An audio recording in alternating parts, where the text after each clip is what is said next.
c'est ton cas, c'est Africa numéro 1 et demi. Je suis malade depuis le dé où je suis habitué la vie ici. Je souffre de camerounite aiguë. C'est une maladie de luxe tropicale qui tue et qui rend très têtu. Je pense que tu trouves un bon docteur. N'hésite pas à aller chez les pygmées, ils sont une part des secrets du bonheur. Tu fais quoi ici en ville, dans la saleté? Tu vas encore faire trop de yango aujourd'hui dans la saleté. Ouais, c'est la malchance. Ici le débat. Pour même faire son homme, aïe, aucune parent que l'inconfiance. On le balai.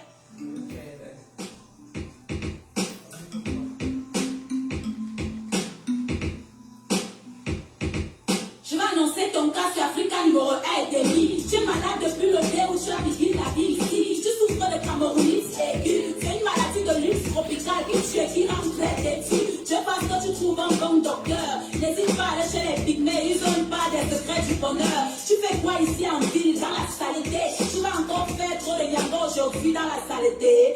Ouais, c'est la malchance. Ici le débordement de poubelle fait son homme aïe aucune parade de l'inconfiance. On ne balaye pas chez nous, on va balayer chez eux. On est fiers d'être partout dans la saleté. Oh yeah, c'est comme ça et c'est bien nous, les Camerounais de l'heure. On critique tout le poids et on survit dans la peur. Dès le réveil, on est nerveux.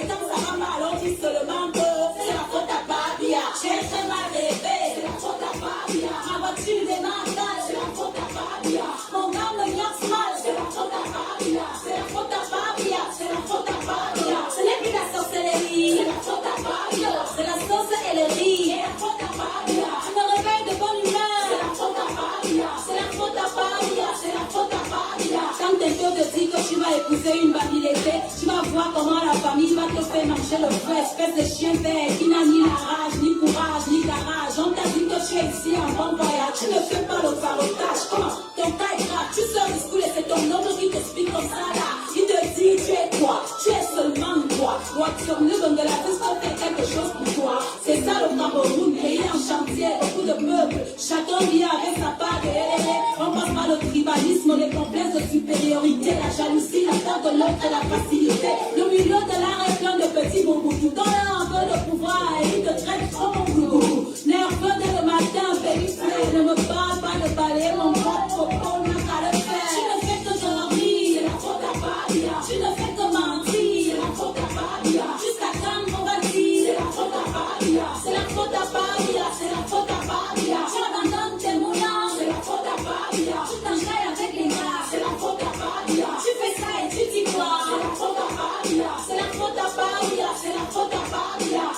Quand ta vie donne, tu n'appelles pas Paul Biya. Tu ne penses même pas à Paul Biya. Tu forgets Paul Biya. Si tu vis ton jackpot là, tu ne vas même pas Paul Biya. Mais dès que le marché est dur, c'est la faute à Babia. Tu chivas tes amis sûrs, c'est la faute à Babia. Toi-même là, tu es méchant, tu te crois intelligent, ton marabout impuissant, c'est la faute à Babia. Appelez le pasteur, c'est la faute à Babia. Faut qu'il prie sur mon salaire, c'est la faute à Babia. Yeah, allez, c'est la faute à Babia. C'est la faute à Babia, c'est la faute à Babia. Tanda te torche mal, c'est la faute à Babia. Tu ne fais même pas le sport, c'est la faute à Babia. Tu me dis qu'on t'en gros corps, c'est la faute à Babia. Ton verre de belle se baisse, c'est la faute à Babia. Ton ex-copain te baisse, c'est la faute à Babia. Le maquillage te blesse, c'est la faute à Babia. Ton bébé fesse te stresse, c'est la faute à Babia. Ton pistache s'écrase mal, c'est la faute à Babia. Les enfants te parlent mal, c'est la faute à Babia. Le reste c'est sale, c'est la faute à Babia. C'est la faute à Babia, c'est la faute à Babia. Mes amis, Babia c'est aussi l'enfant de quelqu'un. Il va finir par go un beau jour, tranquillement avec la volonté et la grâce de Dieu. Ce n'est pas ça qui va tout changer par magie. Chacun de nous doit changer, aimer son prochain, balayer devant chez lui. Remercions le Seigneur de nous faire comprendre que nous sommes tous dirigeants du Cameroun. Chaque chef de famille, chaque mère, chaque enfant dirige le Cameroun quelque part à son niveau. Que Dieu bénisse notre beau pays, le Cameroun, terre de nos ancêtres. J'ai parlé.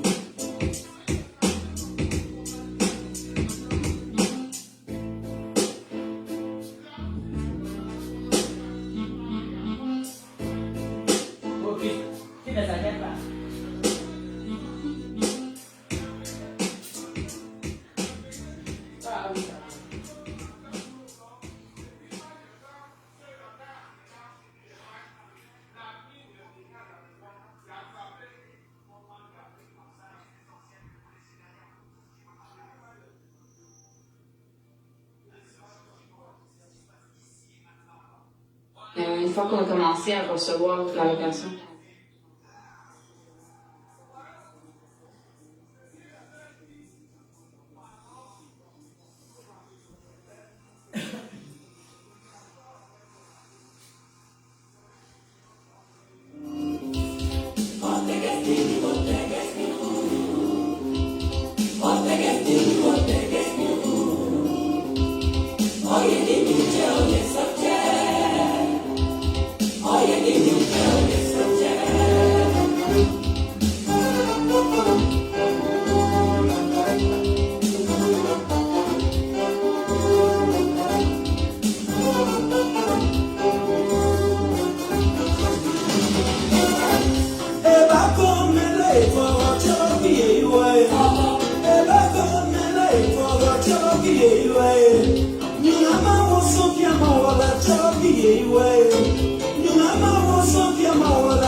Bonsoir tout le monde, partagez le direct.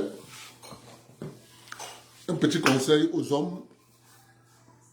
Un petit conseil aux hommes mariés, aux hommes en voie de se marier. Je vais vous donner un petit conseil.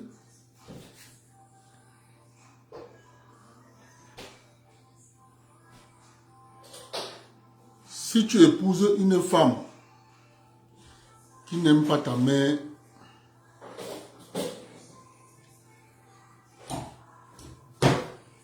ne l'épouse pas. Si tu épouses une femme qui n'aime pas ta mère, ne l'épouse pas. Un petit conseil. Pourquoi je vous le dis? Parce que la mère de quelqu'un reste la mère de quelqu'un. Lorsque tu vas épouser ta femme, elle va faire les enfants avec toi. Tes enfants seront ses enfants. Donc elle sera la mère de tes enfants.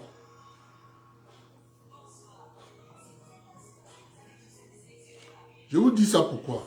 Je vous dis ça parce que les jeunes de maintenant n'ont plus de repères. Ils n'ont plus de repères. C'est-à-dire, ils font des choses, tu ne comprends pas. Faites bien la différence entre ne pas faire exactement tout ce que ta mère te dit. C'est une chose. Ta mère peut te donner un conseil. Le conseil que ta mère te donne, tu n'es pas obligé de l'appliquer. Ta mère peut te donner un conseil par rapport à une situation, c'est toi qui décides. La décision que tu dois prendre en compte ton intérêt. C'est comme ça que tu dois prendre la décision. Ne pas confondre, faire tout ce que ma mère me dit. Non. C'est pas ce que je demande. Ça, c'est notre volet. Il faut toujours prendre les conseils que vos mamans vous donnent comme un point de vue. Mais la décision te revient. Maintenant, lorsque tu es déjà marié, tu n'as pas le droit d'aller dire à ta mère, ma femme m'a fait que. Maman, ma femme m'a fait que. Maman, ma femme m'a fait que. Maman, ma femme m'a fait que. Tu es en train de révolter ta mère contre ta femme. Parce qu'il n'y a aucune mère sur la terre qui va accepter que la femme fasse souffrir son fils.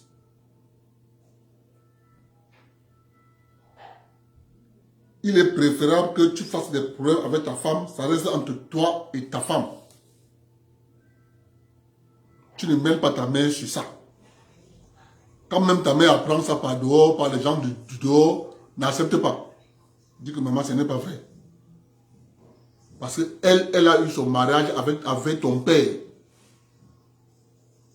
Donc, toi, tu as ton mariage avec sa femme. Avec ta femme.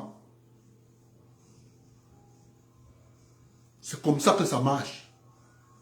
Maintenant, quand tu épouses une fille qui te dit, je n'aime pas ta mère, c'est une sorcière.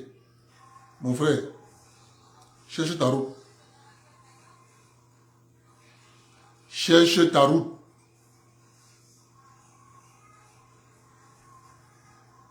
Cherche ta route.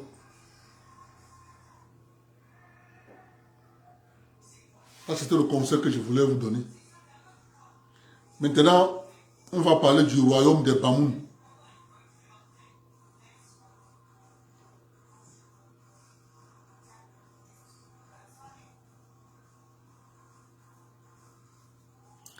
On va parler maintenant du royaume des Bamoun.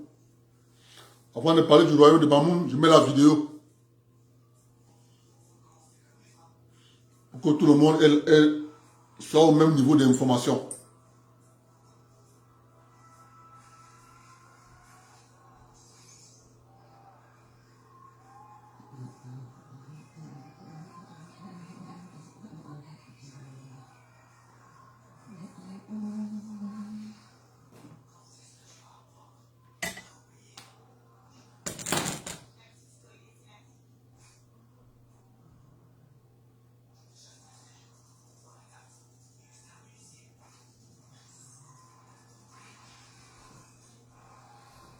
La ville de Fomane est en train de couper le monument. La ville de Fomane est en train de couper le monument. Elle envoie des ballons. Envoie des ballons. Elle-même.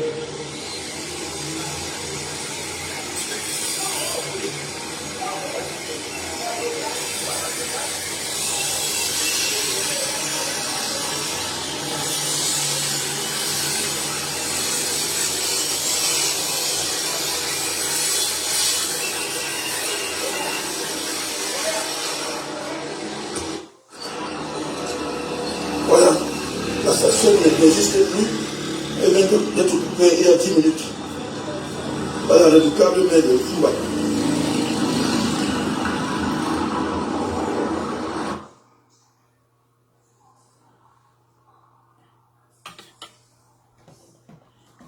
Bon, Madame le maire de la ville de Fumban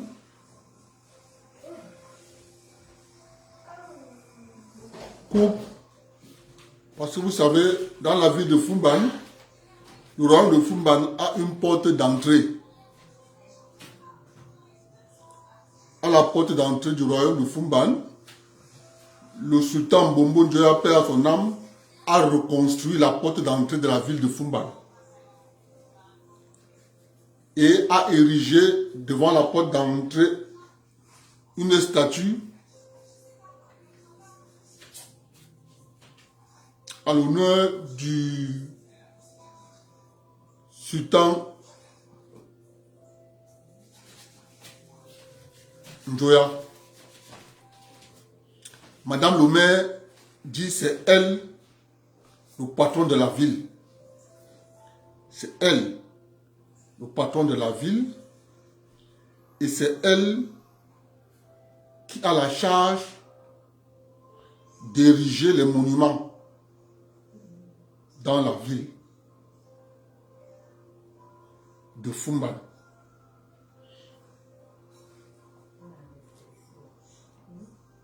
Lorsque je vous dis souvent que le Cameroun c'est un pays à plusieurs... Le Cameroun, c'est un pays avec des lois non écrites. Dans tel coin de la République, on fait telle chose. Dans tel coin de la République, on fait telle chose. Dans tel coin de la République, on fait telle chose. avant d'arriver, s'il vous plaît, avant d'arriver, je vais vous parler du royaume du Mayoré, dont le roi du Mayoré est le vice-président du Sénat. Dans ce royaume, le royaume du Mayoré, ce qu'on appelle le sultan de Rebouba, dans ce royaume, il y a deux impôts. L'impôt de l'État du Cameroun et l'impôt du Lamido. Dans ce royaume, on a arrêté un soldat bille. On l'a fait coucher. On lui a fouetté 200 coups de bâton. Les Dogari. Je veux que vous m'écoutiez. Les Dogari du chef. Ça, c'est le Mayoré. Nous sommes au Cameroun.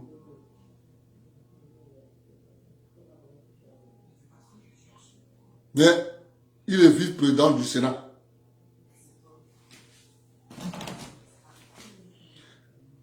Tu rentres à Douala. Tu pars voir les chefs. Belle. Les chefs Bounanjo. Qu'on chasse comme on veut, quand on veut, sous le regard de l'administration. Maintenant, lorsque nous rentrons maintenant au royaume de Bamoun, qu'est-ce qui se passe au royaume de Bamoun? Au royaume de Bamoun, le démantèlement du pouvoir du chef n'a pas réussi. Pourquoi ça n'a pas réussi? Ça, d'après les explications de mon père, que je vous donne. Mon père m'explique.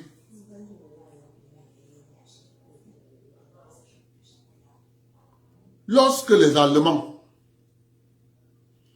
convoquaient le roi Njoya, pour le roi Njoya, il savait qu'il devait rentrer.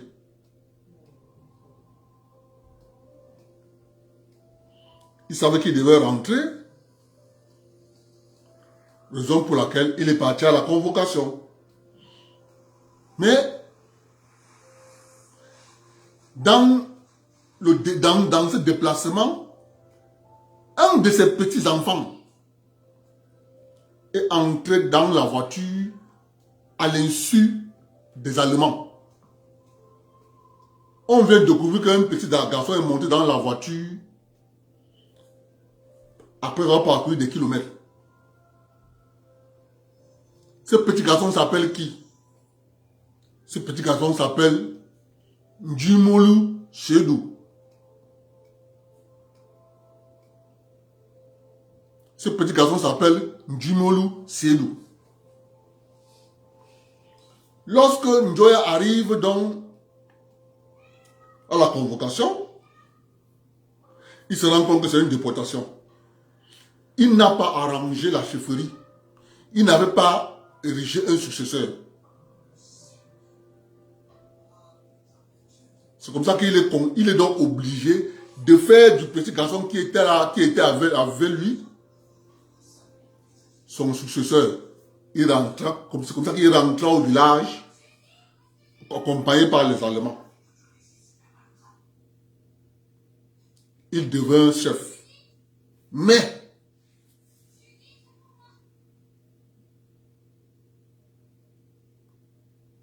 qui est Haruna Njoya? Qui est Haruna Njoya? Haruna Njoya, c'est le père de Ndam Njoya.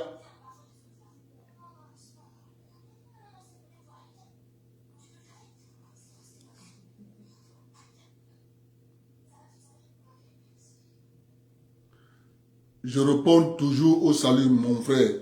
S'il faut que je réponds à tout le monde, je dis bonjour. Ce bonjour et bonsoir va rattraper, c'est pour tout le monde, mon frère.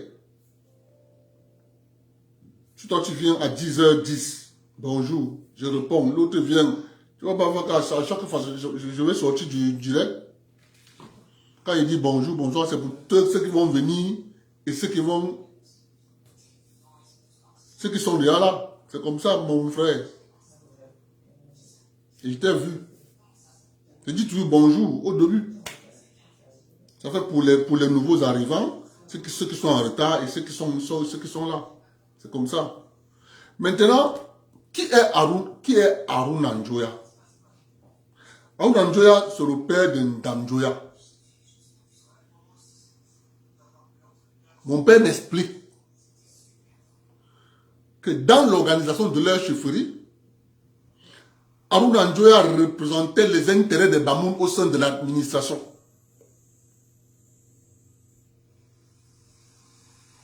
Haruna Njoya était l'interface entre l'administration et le royaume des Bamoun.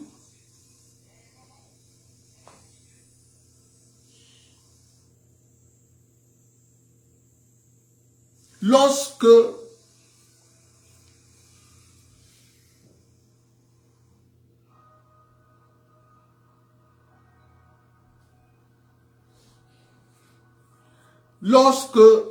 le père Ndjimolou commence aussi à s'intéresser à la politique, il faut bien vous rendre compte qu'à l'époque, le sultan était en même temps maire de la ville de Fumba. Avant le multipartisme. Le sultan était sultan et maire de la ville. Ça ne posait pas de problème. Parce que le sultan était en même temps maire.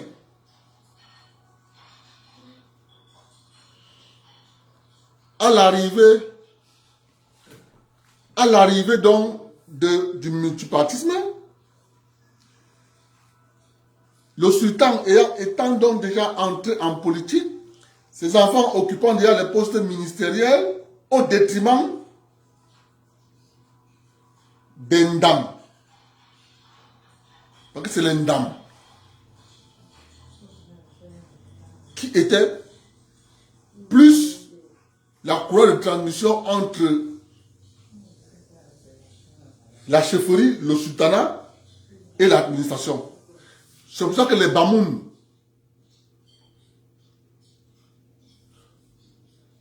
près de 80% des Bamoun qui sont dans l'administration, c'est l'œuvre de Haruna Njoya.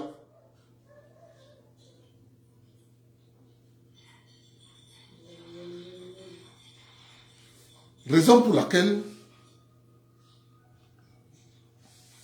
Ndam Njoya resta tranquille parce que c'est le père de Mbombo Njoya qui était encore sultan. Il avait du respect pour lui. Dès lors que Ndam Njoya est sorti du gouvernement, Mbombo Njoya est entré dans le gouvernement. Mon père me dit, en réalité, le successeur de Ndjimolou ne devait pas être Mbombo. Avec l'aide de l'administration,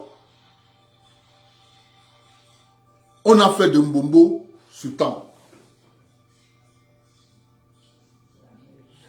Parce que les deux, quand tu observes bien la famille, la famille, les Ndam sont l'oncle de Mbombo. Donc la famille des Ndam, c'est l'oncle de Mbombo.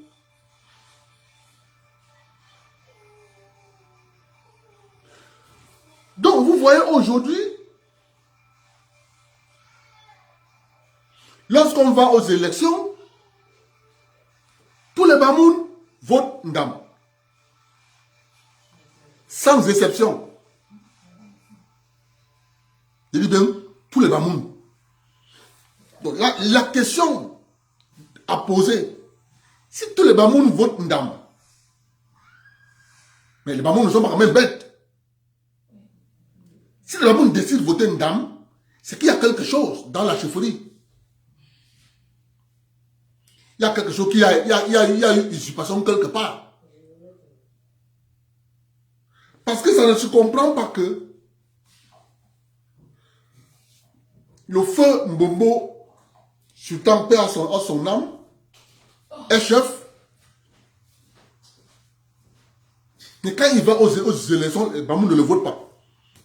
Ça n'empêche pas aux Bamoun de le respecter, de l'honorer, de lui donner tout son respect en tant que chef de Bamoun. Mais il ne le vote pas. Il vote Ndam.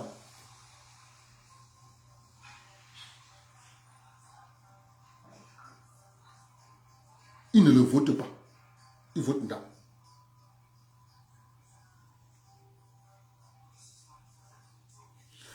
Vous voyez bien que la guerre s'est transmise. Le père est mort, Ndam est décédé, père à son âme. La femme de Ndam, je vous dis en passant, la femme de Ndam, en Djinka,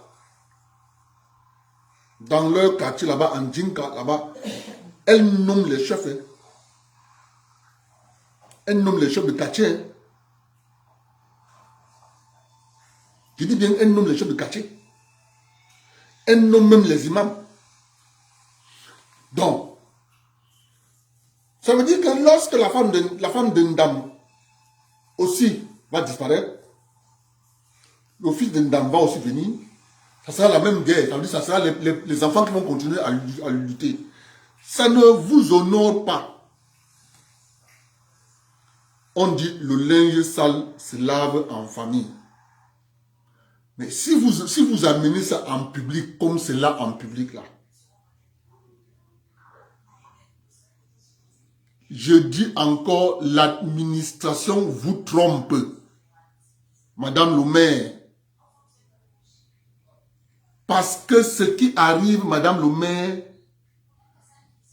le démantèlement des États. Vous pensez que l'Union européenne, c'est quoi? C'est démanteler les États européens. C'est simple comme bonjour. Ça va arriver en Afrique. Il faut démanteler les États de la zone du CEMAC. De la zone CEMAC. On va démanteler les États de l'Afrique de l'Ouest. On va démanteler les États du Maghreb. Parce qu'ils veulent mettre sur pied les grands ensembles. Et ils vont remettre le pouvoir dans les anciennes chefferies.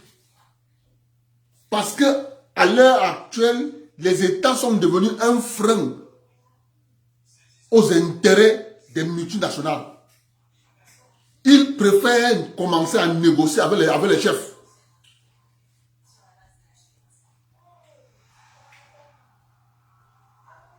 Ils préfèrent négocier avec les chefs. Parce que lorsqu'on va passer le département du Noun en région du Noun, lorsqu'on va passer le département du Noun, parce que ça arrive, le département du Noun va passer en une région, il va falloir élire le chef de la région. Croyez-moi, Toumaïno sera chef de la région du Noun. Croyez-moi. Parce que les Bamoun savent pourquoi on la vote. Les Bamoun savent pourquoi ils ont voté Ndamdouya depuis jusqu'à présent. Les Bamoun savent.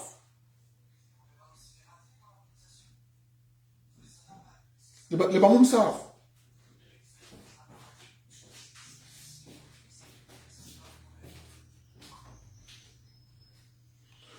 Or, moi je dis à la famille Ndam et à la famille Mbombo,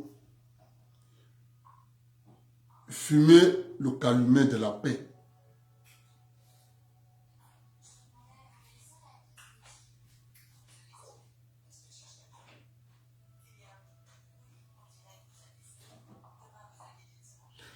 Je vous mets une vidéo.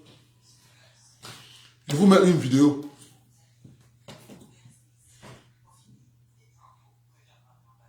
Je vous mets une autre vidéo.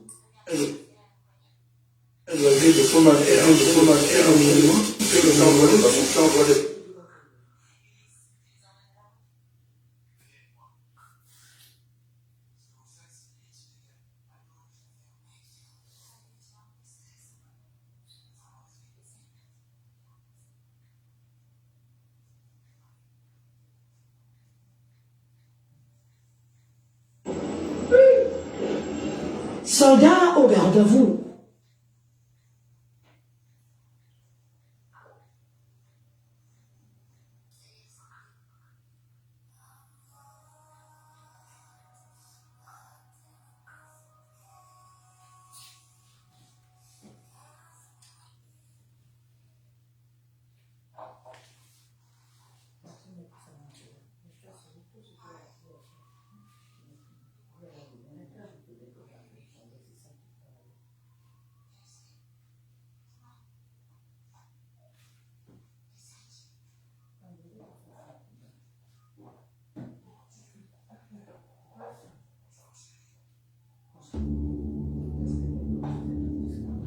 Dans Tonti au Cameroun,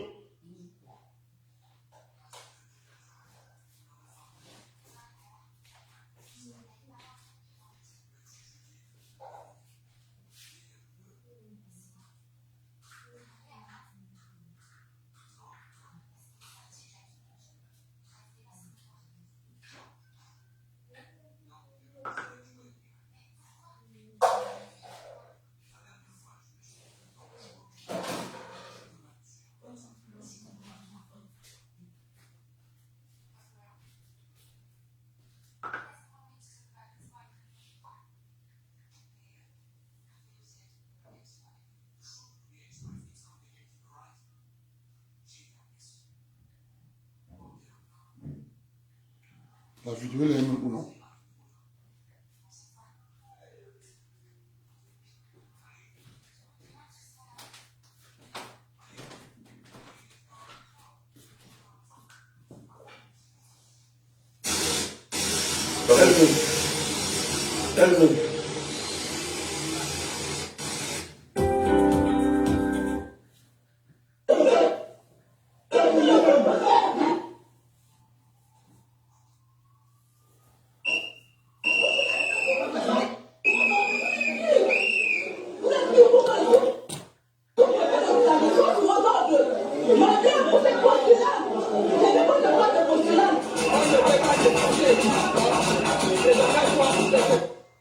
Vive contestation des populations de Mévia dans le canton Yakalat de Dizanguet. Elles sont sorties ce matin pour stopper les consultations en vue de la désignation d'un nouveau chef par le sous-préfet des Séans.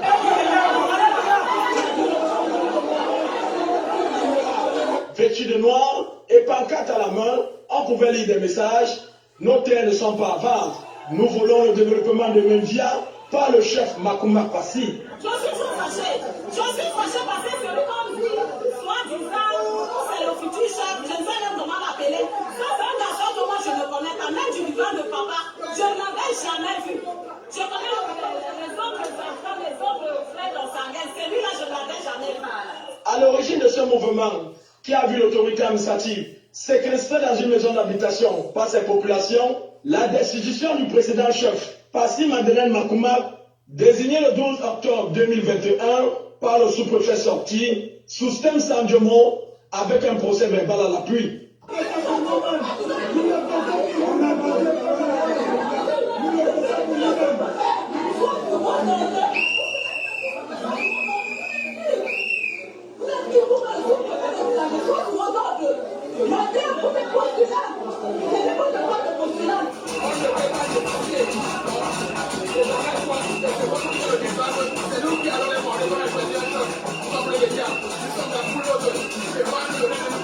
Après 7 heures d'horloge, communication entre les forces de maintien de l'ordre et les populations, les consultations vont se dérouler, mais à huis clos.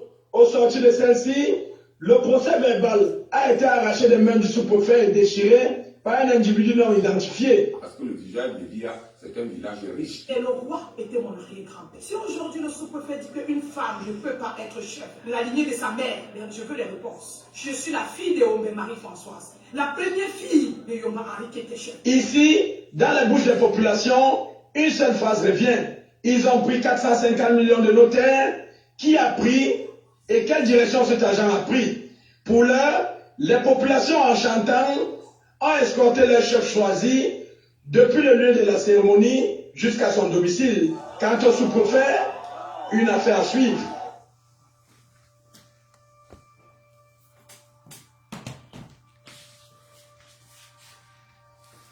Ce que je vous dis, ah oui, que dit le président directeur. Voilà le travail des sous-préfets. Ils détruisent le pays à la base. Ils vont dans des villages, détruisent. Ils sèment le chaos dans le village. Pareil comme l'administration foncière fait du cadastre. Tu as un titre foncier. Il crée un deuxième titre foncier sur ton terrain. Donc, je me pose la question.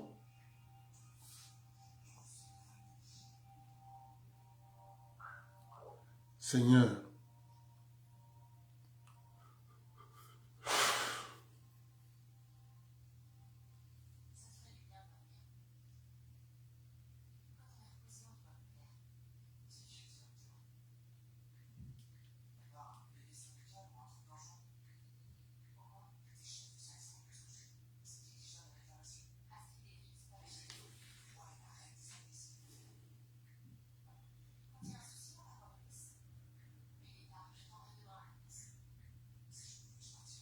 c'est pas possible. C'est pas possible qu'on continue de voir des gens aller dans les villages créer du chaos. C'est ça que vous voyez dans la ville de Fumban. Il n'y a rien d'autre. Il n'y a rien d'autre. C'est ça qui sème le chaos dans la ville de Fumban, qui détruit une famille noble, qui détruit les Ndamjoya, détruit les Mbombo. C'était un Ndamjoya Mbombo. Ndamjoya est mort. Mbombo est mort. Maintenant, c'est Nabil contre Toumaïno. Waouh, arrêtez non. Asseyez-vous au moins. Asseyez-vous. Les Bamous ne veulent pas que leur roi, leur sultan fasse de la politique. Les Bamous ne veulent pas. Les Bamous ne veulent pas. C'est pour ça qu'ils n'ont jamais voté Mbombo. Ils n'ont jamais voté Mbombo. Il a été sénateur. Il a été sénateur nommé. Ça nous fait honte quand on voit ces choses. Oh, ça fait mal, franchement, très mal même, quand je vois ces choses. Organisée par l'administration, cette guerre. Parce que je me rappelle bien quand le père Djumolu était mort. Les informations qu'on avait, on disait que ce n'était pas Mbombo qui devait être roi. C'est les informations qu'on avait.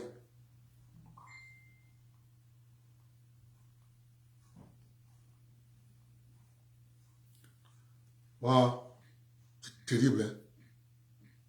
C'est terrible. Vous voyez ce que je vous dis souvent, les intérêts. Le peuple Douala, le peuple Douala, le peuple Bounanjo. Lorsque vous ne comprenez pas ce qui arrive, c'est parce que vous ne connaissez pas ce qu'on appelle protéger ses intérêts. Mais si vous connaissez ce qu'on appelle protéger ses intérêts, vous serez les premiers à aller bâtir sur le terrain de Bel et Bel que la chefferie avait mis la barrière là devant Dominique Savio. Vous partez là-bas, vous construisez R+7, R+8. Vous logez vos familles là-bas. Vous prenez encore l'argent. Mais vous ne pouvez pas le faire seul. Vous devez le faire en groupe. Tous les enfants. Tous les belles. Se mettre ensemble pour mettre leur intérêt. C'est parce que vous n'avez pas d'intérêt. Votre intérêt, c'est quoi? Vous n'avez pas d'intérêt. Ça, c'est la première phase du colon. Je vous dis là où ils vont attaquer après. Écoutez-moi, ils vont attaquer. Lorsque vous êtes à Dikolo, tu descends. Tu vas aller à Djega Palace de Douala. À droite de Djega Palace. À droite là. À droite. Vous avez une maison là. L'hôtel Somatel. C'est Somatel. Il y a une église là, l'église presbytérienne, c'est l'église baptiste. Il y a une église là. Tout ça, jusqu'à arriver là, on appelle ça quoi? Le drain. Le drain qui passe là, pour aller en commando. C'est le prochain endroit où ils vont attaquer. Ouais, papa. Je vous dis où ils vont attaquer. C'est le prochain endroit où ils vont attaquer. C'est le drain qui longe là, qui croise l'autre drain, le drain qui passe en face de Serena Hotel, là à Bali, en face de Serena Hotel, c'est là-bas où ils vont venir, venir vous dire utilité publique. On est ici, non? Vous allez dire que le Bafia avait dit. J'ai dit, on va dire que le Bafia avait dit. Prochain endroit, c'est là-bas, on va venir vous déguerpir.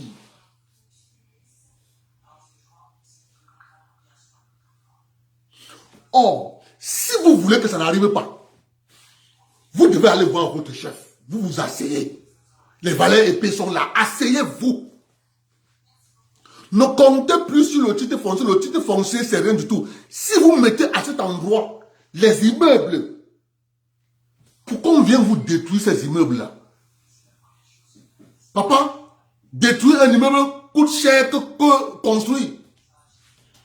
Tu construis là-bas R+8 pour détruire R+8 là. Pas facile, hein? L'argent pour détruire ça, c'est des centaines de millions. C'est ça qu'on dit bâtir les intérêts pour le futur. Asseyez-vous. Les maisons qui sont là en matériaux provisoires, mettez tout ça à terre. Identifiez les gens qui ont construit là-bas. Vous mettez R+8. 2, 3, 4, 5, 6 R+8. À ce moment-là, vous donnez à chacun un appartement. S'il avait une maison de location, vous lui donnez une autre maison pour qu'il loue, pour qu'il puisse vivre. Ça là, personne ne viendra vous dire utilité publique. Mais tant que vous allez continuer à laisser ça, comme je vois là, avec le matériel provisoire, je vous garantis, ils vont venir. Ils vont venir. Ils ont même déjà commencé. Vous avez vu, non? Là-bas, en bas, là-bas, vers Somatel. Vous avez vu comment deux gars américains ont lutté là-bas pour le terrain là. Ils vont monter. Quand ils commencent à faire, vous voyez bien.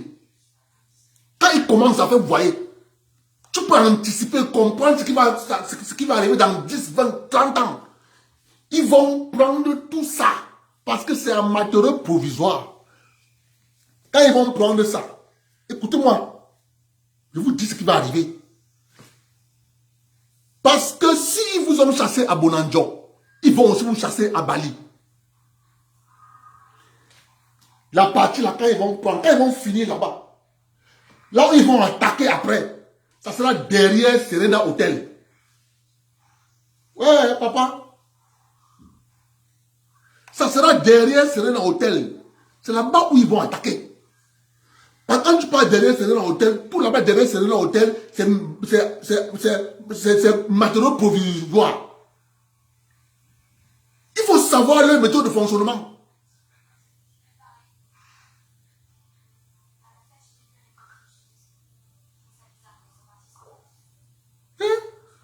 Il faut savoir comment ils fonctionnent. Ils ne sont pas allés à Djikolo pour rien. Mais par contre, quand tu prends en face Somatel, à gauche de Somatel, quand tu entres là, vous allez bien voir que les constructions qui sont en face de l'hôtel Somatel, ça continuera jusqu'à atteindre les brasseries, ils ne peuvent pas toucher, il n'y a pas de provisoire là-bas. Par contre, quand tu vas regarder à Djikolo, c'était mélangé, provisoire, matériaux définitifs, c'était mélangé, mais ce qui est sûr, c'était que le provisoire était plus beaucoup que le définitif. C'est comme ça que ça fonctionne. Je vous dis bien, les deux endroits qui restent là, de côté là, jusqu'à là où il y a le restaurant Lambamoise là, tout ça, ils vont prendre. Derrière, c'est l'hôtel, ils vont prendre. Restez tranquille, ne faites rien. Dites-vous que l'État va vous protéger. L'État ne viendra pas vous protéger. Faites tout. Je dis bien, faites tout. Il faut les dévancer. Il faut les dévancer.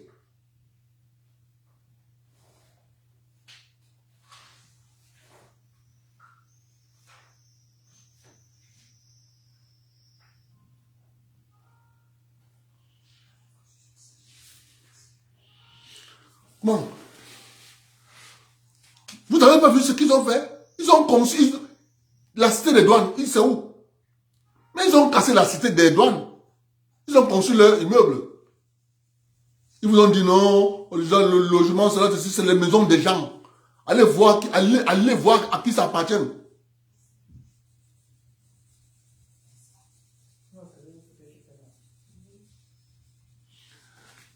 Non.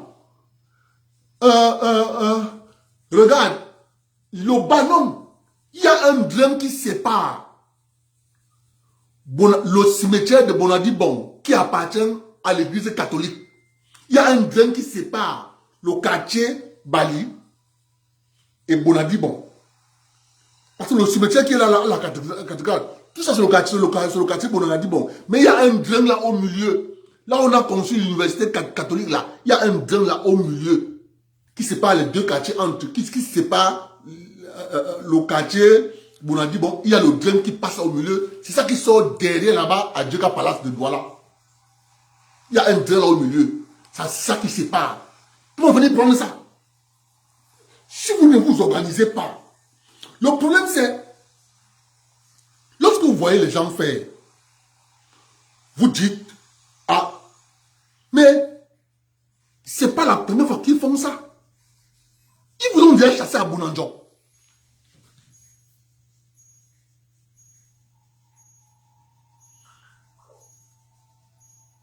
C'est ça. Organisez-vous. Organisez-vous.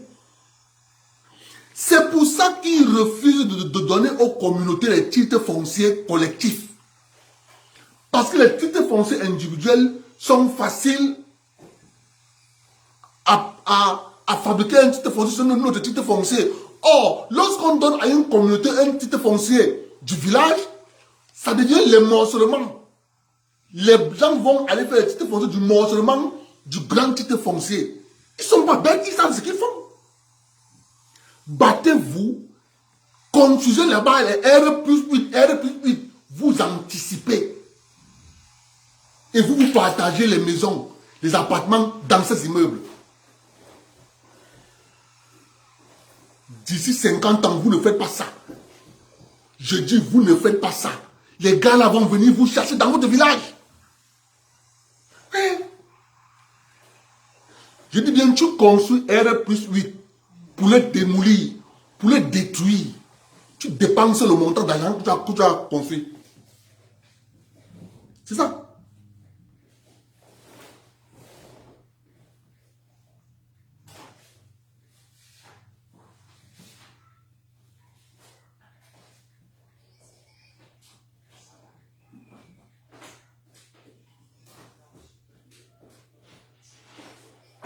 Parce que les gars là, regardez, je vous prends encore notre exemple. Quand tu regardes, écoutez-moi, quand tu regardes le stade Mbappé Lepe, tu entres au stade Mbappé Lepe, la tribune qui est en face quand tu entres, parce qu'il y a une tribune du côté de la route, il y a une autre tribune de l'autre côté du terrain. Regardez bien derrière cette tribune, derrière la barrière de l'autre côté, tout ça, c'est matériaux provisoires. Ils font comme une fois pas, ils viendront 10, 20, 30 ans après, vous déguerpir. Ils viendront vous déguerpir. Ils vont vous dire, c'est pour développer la ville. Comme vous n'avez pas de moyens, ils vont vous chasser, ils ne vont même pas aller vous reconstruire les maisons ailleurs. Donc si vous avez compris ça, vous avez, les enfants sont là. Vous partez vous allez à l'international chercher l'argent. Vous cherchez l'argent. Vous cherchez l'argent. On vous donne l'argent, vous faites les partenariats. C'est votre terrain. Si vous ne faites pas ça, vous allez disparaître.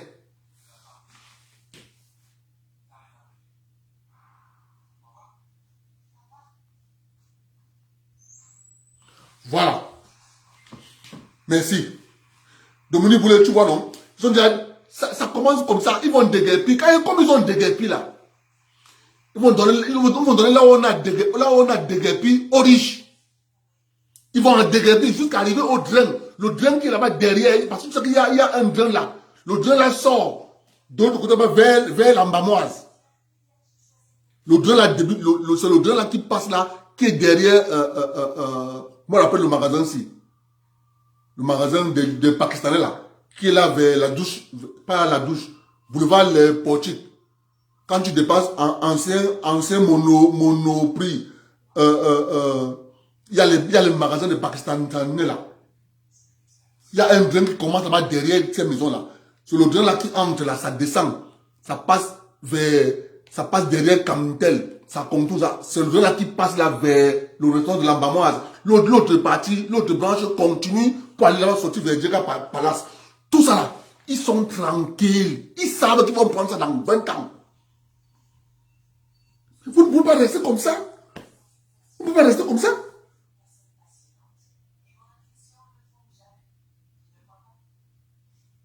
Ils vont pas rester comme ça. Si vous ne vous organisez pas, et lorsqu'ils vont finir avec Bali, ils vont descendre à Aqua. Ils vont descendre à Aqua. Ils ne peuvent pas encore aller à Bonadibon, du côté de ancienne troisième. Ils ne peuvent pas encore aller là-bas. Non. Ils ne peuvent pas encore aller là-bas. Pour le moment, ils sont en train de récupérer les espaces qui sont là en plein centre commercial, là, à Aqua, la Bali, là. Ils ne sont pas encore là-bas. Ils iront à Bonadibon, Ngodi, ils auront là-bas en 2050. C'est là-bas qu'ils vont commencer à aller.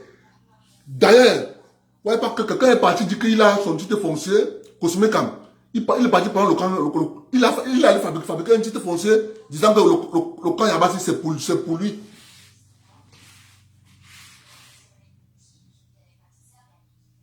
Ouais, mon frère. Moi, je vous dis encore une fois de plus. Ça sert à rien de pleurer. Il faut s'organiser. Ce que je dis là, tu prends ça à la légère. Mais avec une bonne organisation, avec les finances à l'international, cet endroit, vous développez ça vous-même. Vous-même. Vous pensez que je suis content? de voir ce qu'on fait aux gens. Hein? Non.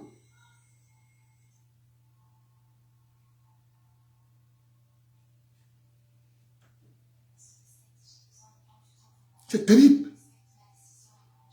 Ils vont le faire petit à petit, jusqu'à arriver à des dos. Peut-être en l'an 2100. Puisque le capitaliste ne connaît pas s'arrêter. Tout ce qui l'intéresse. Et je vous montre une autre vidéo. Je vous montre une autre vidéo. En général, tu vois.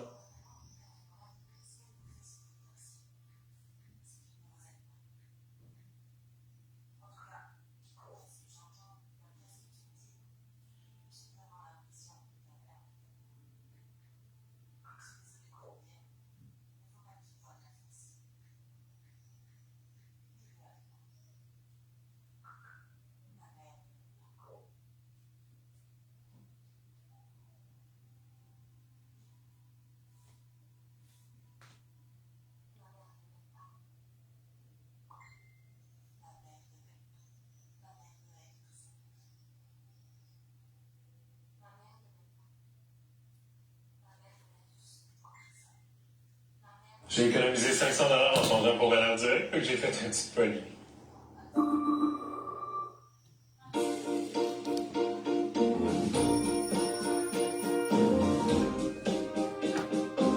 Les céréales Mini-Wheat, nourrissantes et faites de grès entiers à 100%.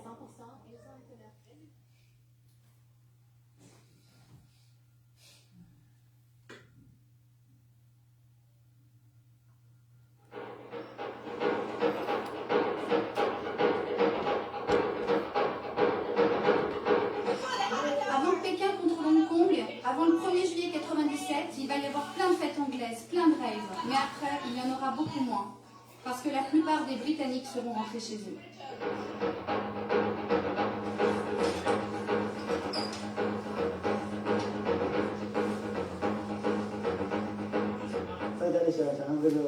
Quand j'étais en Chine, je pensais que c'était facile de gagner de l'argent à Hong Kong. Maintenant que je suis là, je me rends compte que c'est vraiment très dur.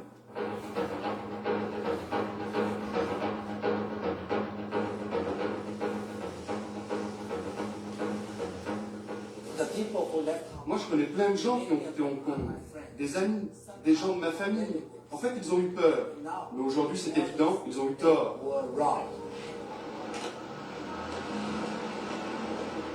Jour J, moins 59. Le 1er juillet prochain, Hong Kong ne sera plus une colonie britannique et repassera sous souveraineté chinoise. La rétrocession a été signée en 1984 par Londres et Pékin. Selon cet accord, le gouvernement chinois s'est engagé à maintenir pendant 50 ans le mode de vie des 6 300 000 Hongkongais. David Chu, 52 ans, est un tycoon, un milliardaire qui a fait fortune dans l'immobilier.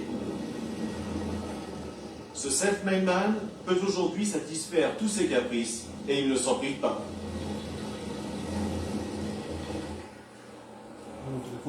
Tu n'utilises pas, tu n'as pas le téléphone. C'est votre passe-temps préféré? Ça fait 30 ans que je pilote. C'est ce que je préfère.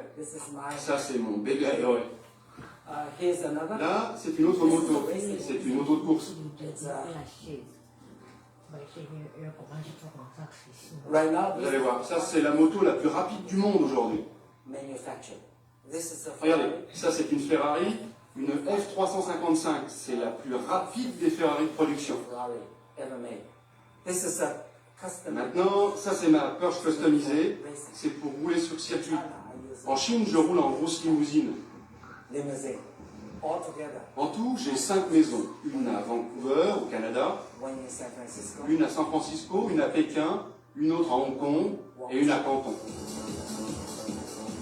Partisans de la transition en douceur, une vingtaine de milliardaires comme David Chu se sont regroupés pour créer la Fondation pour un meilleur Hong Kong. Pékin boit du petit lait, elle a trouvé des VRP de rêve.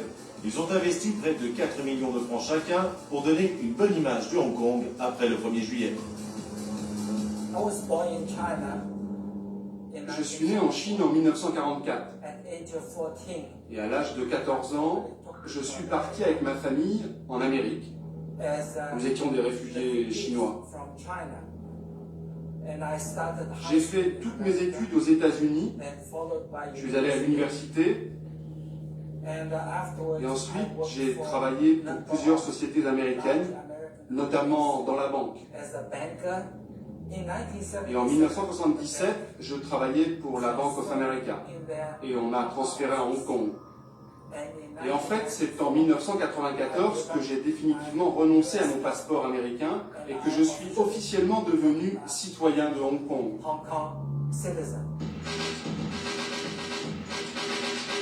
Quatrième place financière et 8e place commerciale au monde, Hong Kong, c'est le nouvel Eldorado pour les jeunes entrepreneurs haut dans l'ombre. La course à l'argent est frénétique, mais ce système ultra-libéral a aussi ses victimes. Les laissés pour compte sont terrés au pied des gratte-ciels.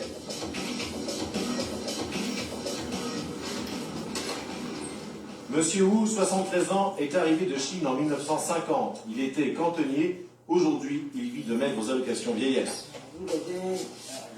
Là, c'est chez moi. Je vis dans cette pièce avec ma femme et ma fille. On est 3 dans cette pièce.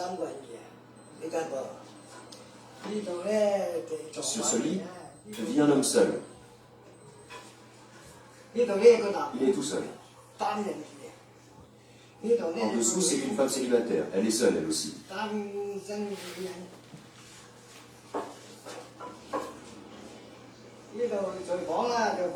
Si je compte bien, ça fait 1, 2, 3, 4, 5, 6 familles qui viennent faire la cuisine ici.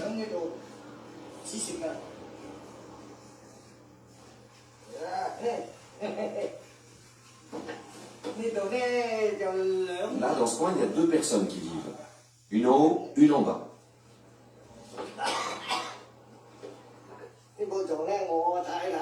Ça, c'est le lit de ma femme et de ma fille.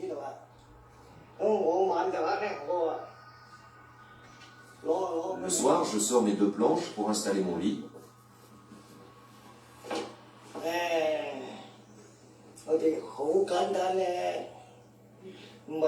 Nous sommes des gens très simples.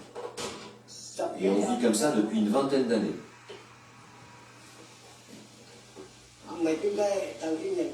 Plein de gens ont pris d'énormes risques pour fuir la Chine et s'installer ici. Il y a eu beaucoup de morts. Il y en a qui ont même essayé de venir à la nage. D'autres sont morts au fond des cales des bateaux. Et qui parle de tous ces morts aujourd'hui?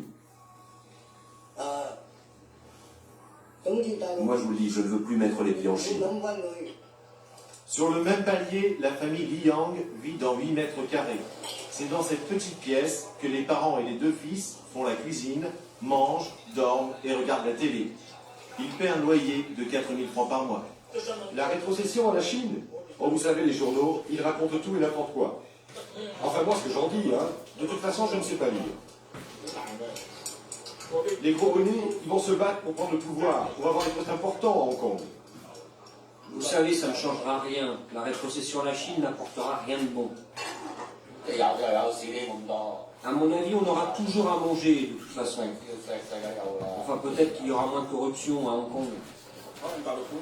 Vous savez, la loi en Chine est beaucoup plus sévère. Donc, il y aura moins de criminalité à Hong Kong.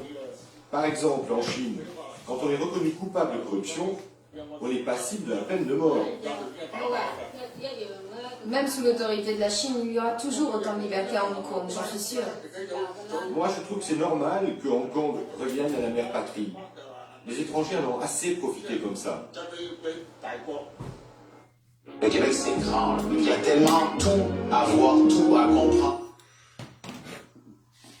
Vous voyez, pour se loger, non? C'est ça qui va arriver aux populations, aux Douala, aux Autochtones, en l'an 2300. Ils n'auront plus d'espace s'ils ne s'organisent pas maintenant. Cette manière de vivre et de ne pas penser à la pérennisation de sa communauté, il faut enlever ça de vos cerveaux. Cette manière de penser que La tombe du premier avocat camerounais qu'on a vu là à Dikolo. Cette tombe qu'on a vue là. On va l'exhumer. Vous voyez? Mais parce qu'ils pensaient, ils n'ont jamais pensé que ça pourrait arriver un jour. La tombe va faire quoi de ça? Ils vont exhumer, aller enterrer au bois de singe. Oui. Voilà ce que l'État, voilà ce que les fonctionnaires peuvent faire aux autres communautés. Ces fonctionnaires qui signent ces papiers, ils ont village et tombent de leurs parents, grands-parents, arrière-grands-parents. Mais voyez ce qu'ils font aux autres. Voyez ce qu'ils font aux autres. Moi je dis, organisons. Il faut s'organiser. Quand tu restes, pose-toi la question. Qu'est-ce qu'on va retenir de mon passage? Je sais que tu es au Cameroun. On va retenir quoi? Tu es né, tu t'es marié, tu as fait des enfants, c'est tout. Tu es une grosse erreur. Tu es né, tu as fait des enfants. Mais qu'est-ce que tu as posé comme acte pour la pérennisation de ta communauté? Oui! Du moment où le chef est parti du Congo, c'est parce qu'il voulait pérenniser sa communauté. Ils ont pris les bateaux, les pirogues. Ils ont commencé à pagayer. Ils ont laissé une partie des personnes chez les Batanga. Ils ont laissé une partie des personnes là-bas au sud-ouest. Ils sont entrés dans l'embouchure. Ils voulaient la pérennisation. Aujourd'hui, d'après qu'on nous dit c'est la modernité, mais on constate que la modernité fait disparaître certaines communautés. Or, les gens ont vécu en Afrique des siècles et des siècles. Aucune communauté n'a disparu.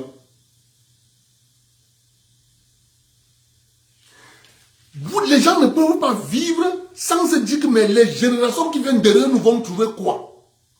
Si vous mangez tout avec vos enfants, mais les générations qui vont venir derrière vont trouver quoi? Quelle est cette manière de réfléchir? Quelle est cette manière de réfléchir?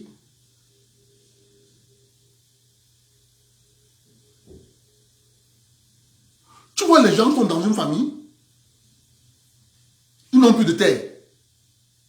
Mais personne ne dit, ok, comme on n'a plus de terre, occupons donc l'espace du haut. Mettons la maison étage. On fait une bonne fondation qui peut soutenir 4 niveaux, 5 niveaux.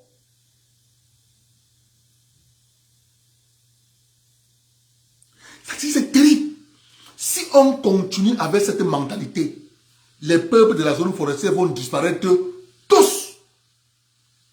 D'ici 300 ans, ils vont tous disparaître.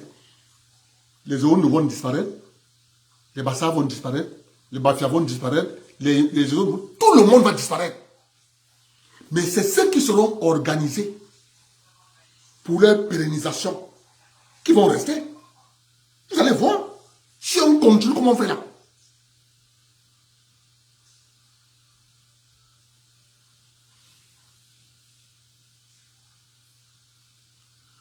Quelqu'un est dans un village. À lui seul, il prend tout un grand terrain. Non, mon cher ami. Lorsque tu as les enfants, mets la fondation de telle sorte que ton enfant va venir augmenter. Il construit sa part en haut. Avec un bon architecte, on sait que la maison peut prendre 4 étages. L'autre partie, c'est pour les petits enfants. Oh, s'ils vont commencer. C'est comme ça que les gens s'organisent. Lorsque vous avez en face de vous un ennemi qui va vous faire disparaître, organisons, il faut s'organiser. Mais on fait comme si l'État viendra nous sauver.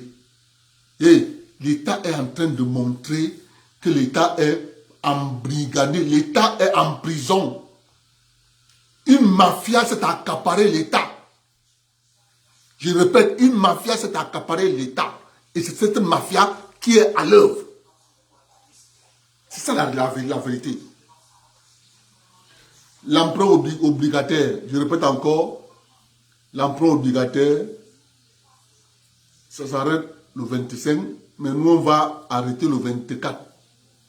Donc le 24, mais on va aller faire l'emprunt obligataire. Pour ceux qui sont intéressés, les anciens savent comment on procède.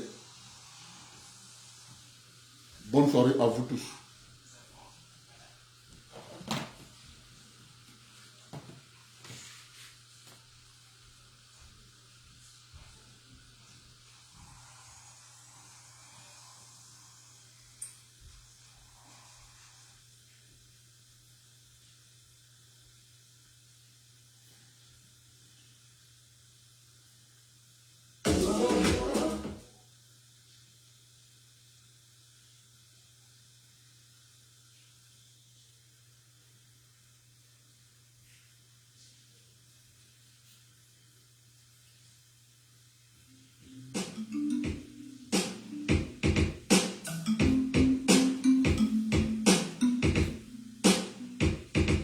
Je vais annoncer ton cas sur Africa numéro 1 et demi. Tu es malade depuis le dé où tu as vécu la vie ici. Tu souffres de camerounite aiguë. C'est une maladie de luxe tropicale qui rend très têtu.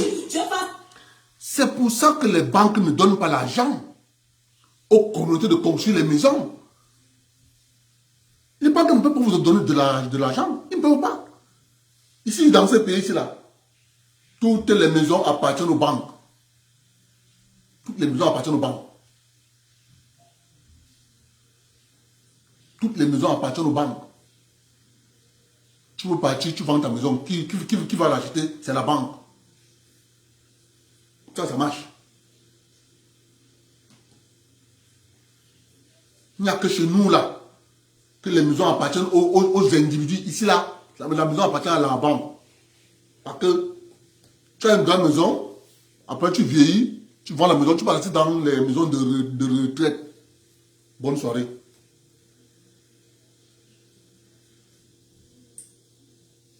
Parce que tu trouves un bon docteur, n'hésite pas à aller chez les pygmées, ils ont une part des secrets du bonheur. Tu fais quoi ici en